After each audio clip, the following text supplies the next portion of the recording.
So question number 2 might have started like this. Can you graph the square root of x minus 3 squared minus 4? So then you would have to say, I know how to graph a parabola that's moved 3 to the right and 4 down. I would have to draw that myself first. Then after I've drawn that, now I go through those 4 key things for graphing square roots. And the fourth one is you can't square root a negative. You don't actually do anything for the fourth step. But you just make sure you don't do something. That's the main thing in the fourth step, is not doing anything. So step 1, we look, where are our y values equal to 0 and 1? Because if I square root 0, it stays 0. If I square root 1, it stays 1. Here you're going to be tempted to lose a half a mark. I'll just warn you ahead of time. Anywhere that you can square root nice numbers, well here it's at 4. Square root of 4 is 2. Anybody know the square root of 5? 2.236. Right? All these important numbers you never thought you'd need. I can square root 4 and 5. So when it is getting bigger, our blue graph is below the red graph. But between 0 and 1, we have to be slightly above.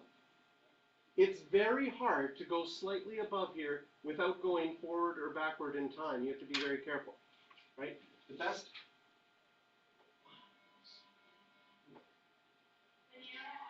Yeah, that's almost the best you can do, is draw right on top of the line.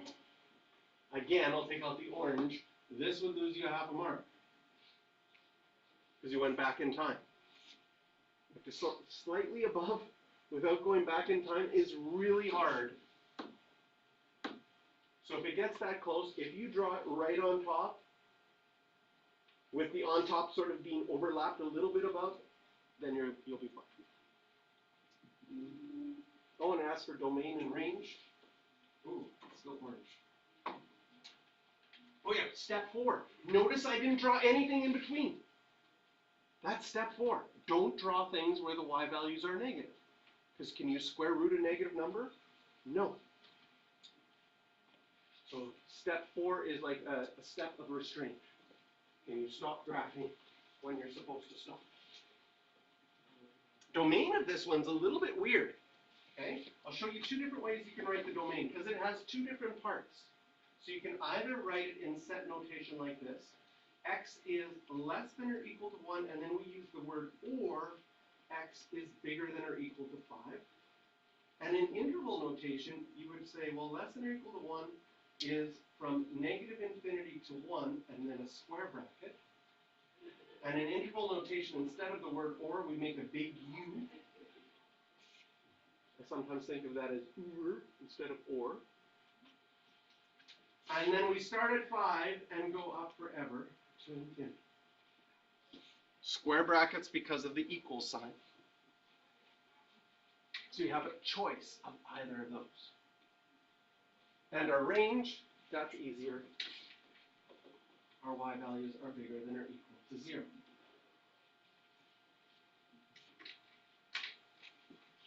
So square roots of parabolas can come up with weird looking graphs. That's kind of a weird looking graph.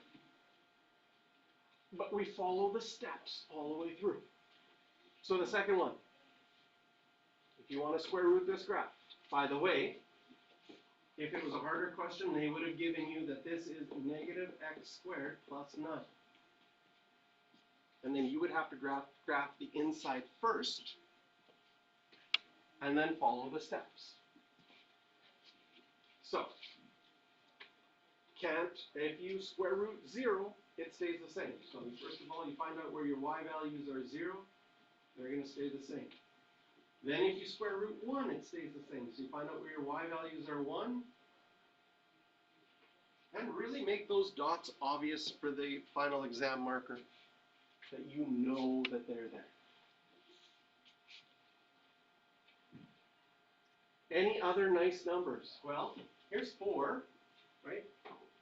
It's not a a nice x value, but there's a y value of 4. If I square root 4, I'll get 2.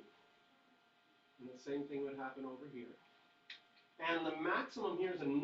That's a nice number. Square root of 9 is 3. And so notice when the y values are bigger than 1, our graph is less than or below the red graph.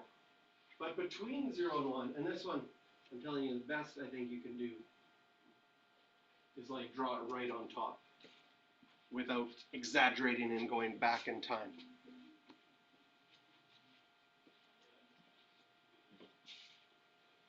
Domain of this one, you can either write it like this, or you could write it in like this. Same thing with the range. You could either write it like that,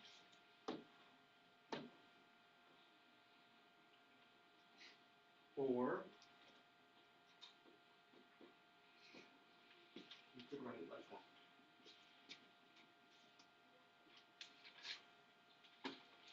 Circle question number 8.